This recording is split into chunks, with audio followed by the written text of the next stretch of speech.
వీడి పేరు నా అన్వేషణ, ప్రపంచ యాత్రికుడనని చెప్పుకుంటూ ఉంటాడు. వీడు కన్వర్టెడ్ అని ఒక టాక్. సరే, ఎవడి ఇష్టాలు వాడివి, ఎవడి మతం వాడిది, దానిపై నో కామెంట్స్. కాకపోతే వీడు Andhra Pradesh deputy chief minister Pawan Kalyan గారి సనాతన ధర్మ దీక్షలను వెటకారం చేస్తూ కొన్ని అవాకులు చవాకులు ప్రేలాడు.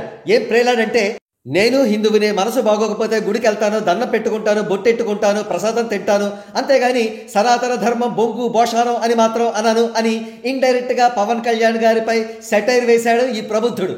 అయితే ఇక్కడ వీడు కన్వీనియంట్ గా ఒక అబద్ధం చెప్పేశాడు. అదే నేను హిందువుని అని అనడం.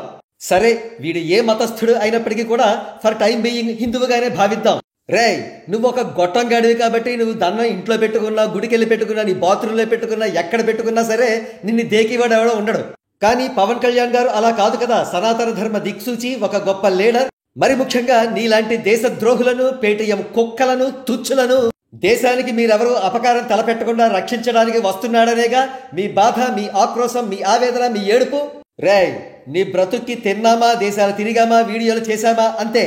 అంతకు మించి ఎక్స్ట్రాలు చేయగలరు. రే హిందూ సబ్స్క్రైబర్స్ అందరూ నీ ఛానల్ ని అన్సబ్స్క్రైబ్ చేయగలరు. జాగ్రత్త.